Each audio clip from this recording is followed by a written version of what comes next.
Assalamualaikum warahmatullahi wabarakatuh. Hari ini kita dari kelompok 8 akan menjelaskan tentang judul dilarang pilih ketua muslim. Pertama-tama perkenalkan, nama saya Glenn Mika Pratiwi dari nomor absen 8. Nama saya Kimia Samara Dewi absen 20. Nama saya Nela Nashwa dari absen 23.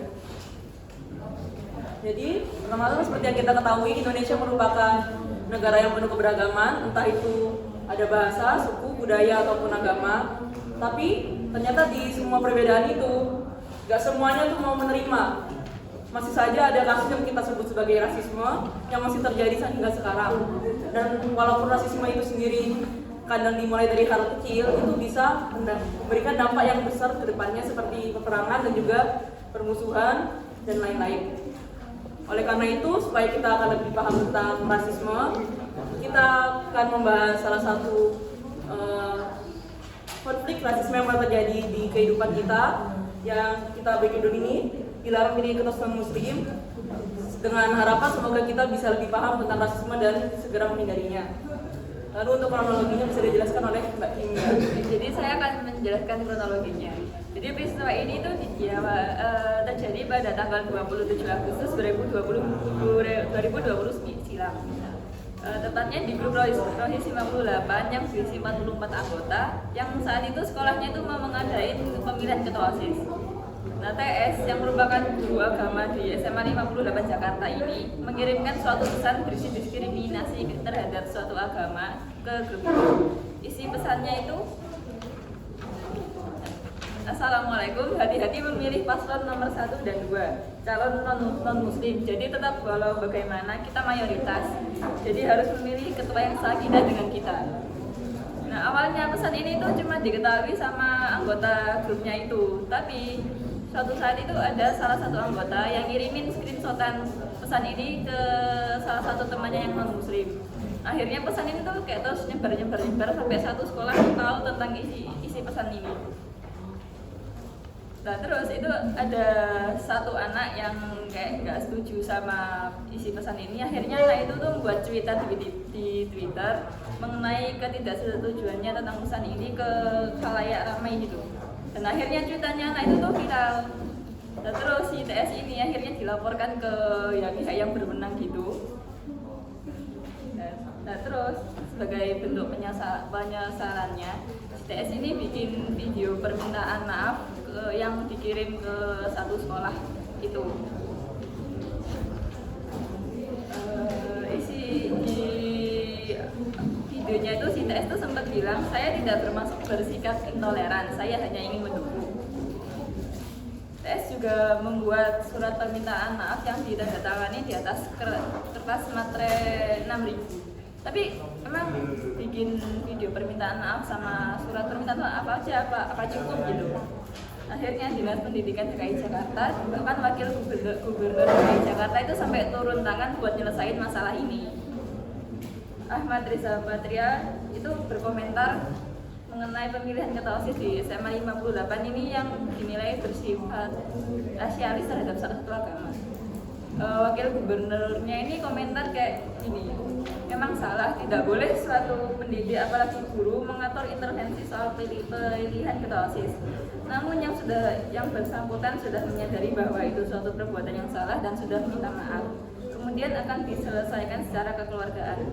Dengan itu Dinas Pendidikan DKI Jakarta akhirnya turun tangan dengan memberi sanksi ke TS ini berupa hukuman disiplin. Tapi karena banyak masyarakat kayak yang menurut mereka kurang setuju kok cuma hukuman disiplin doang, akhirnya hukumannya si TS ini ditambah dengan hukuman berupa mutasi. Ketika ada larangan tidak boleh memilih ketua OSIS, gurunya sudah diberikan sanksi ada mutasi. Ujar Kadistik DKI Nadian. Dari kronologi yang telah diceritakan oleh Clarina dan Kimia, kita bisa membuat kesimpulan bahwa awalnya Dinas Pendidikan DKI Jakarta ini menyepelekan kasus ini. Bayangkan saja jika Wakil Gubernur DKI Jakarta tidak turun tangan, TS mungkin hanya akan mendapatkan hukuman yang tidak sebanding yang telah ia lakukan. Bayangkan saja kasus intoleransi ini hanya diselesaikan dengan permintaan maaf di atas materai 6.000 saja. Harusnya ini bisa dilakukan dengan cara yang lebih tegas. Dengan mutasi juga tidak cukup, karena TS ini kan merupakan guru, jadi dia tuh menjadi apa ya? Menjadi kayak contoh dari murid-muridnya gitu. Dan latar belakang beliau dari keluarga yang agamis itu merupakan salah satu faktor mungkin dia tuh melakukan tindakan intoleran kayak tidak boleh memilih ketua OSIS dari kalangan muslim. Tindakan ini sudah menyerang hak warga negara, yaitu hak hidup. Apa saja? Yang pertama, setiap orang berhak hidup, mempertahankan hidup dan meningkatkan taraf hidupnya. Yang kedua, setiap orang berhak hidup tentram, aman, damai, bahagia, dan sejahtera lahir batin. Dan yang ketiga, setiap warga negara berhak memeluk agamanya sesuai dengan kepercayaannya masing-masing. Selain itu, hal tersebut juga bertentangan dengan hak warga negara Indonesia, yaitu pasal 28E ayat 3 yang berbunyi, hak atas kebebasan berserikat, berkumpul, dan mengeluarkan pendapat. Pasal tersebut memiliki makna bahwa kita sebagai warga negara Indonesia itu mempunyai hak untuk mengeluarkan pendapat dari hati nurani dan tanpa ada paksaan dari sisi manapun. Memang negara kita memiliki agama mayoritas muslim, tapi bukan berarti kita mendiskriminasi kaum-kaum minoritas yang menyebabkan adanya perpecahan di negara ini. Dijelaskan pada pasal 28 di ayat 3 yang berbunyi hak warga negara untuk memperoleh kesempatan yang sama dalam pemerintahan. Bunyi dari pasal itu saja sudah jelas, untuk menjadi seorang pemimpin di bangsa ini tidak membeda-bedakan dari segi agama, suku, ras, dan budaya. Meskipun permasalahan ini hanya berada di lingkungan sekolah, namun murid-murid dari sinilah belajar berdemokrasi yang baik tanpa ada tekanan dari manapun. TS harusnya bisa menjadikan cerminan bagi murid-muridnya apabila dari awal murid-murid ini diajarkan dan mendapat kecaman yang menyimpang bagaimana penerus-penerus bangsa ini akan mendorong dan memopong perbedaan yang ada di Indonesia. Kita tidak yakin perbuatan seperti ini hanya terjadi di SMA 58 Jakarta saja, mungkin juga bisa terjadi di sekolah-sekolah lainnya. Bagaimana mungkin sumber daya manusia Indonesia dididik oleh orang seperti ini? Bagaimana nanti anak muda Indonesia bersikap intoleran dengan apa yang dilakukan TS ini sangat salah. Dia harus mengajarkan kepada murid-murid sebuah perbedaan, bukan hanya itu, TS tidak boleh membiarkan adanya kebencian terhadap perbedaan yang ada. Sekian, terima kasih. Apakah ada pertanyaan? Ya, ada pertanyaan ya? Ya. Ini kan konteksnya Nama. absen 32. Direkam. Oh maaf Pak, saya Akmal absen 32. Ini siapa tanya? Kan ini dalam konteks pemimpin tidak boleh muslim ya. Kalau saya rasa ini terjadi nggak hanya di sekolah itu aja, terjadi di mana-mana.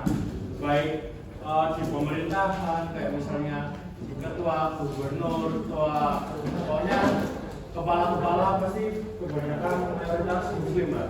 Dan kalau misalnya ada yang non-mus, ya maaf tanpa menyebutkan pihak mana-mana ya, sering kayak ya nggak dipilih dulu, meskipun si non-mus ini bagus banget.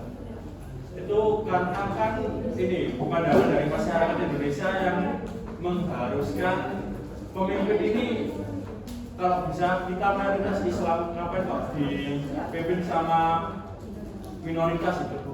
Nah, alasan nggak bisa mengayomi. Ya, itu kira-kira apa ya, solusi menangani hal tersebut dan apa ya, penanganan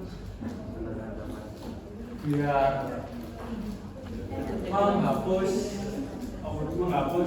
Pemikiran. pemikiran kayak gitu tuh gimana ya? Meskipun ada pasal-pasal, tapi pasal-pasal itu nggak ngaruh sih kalau saya saat ini.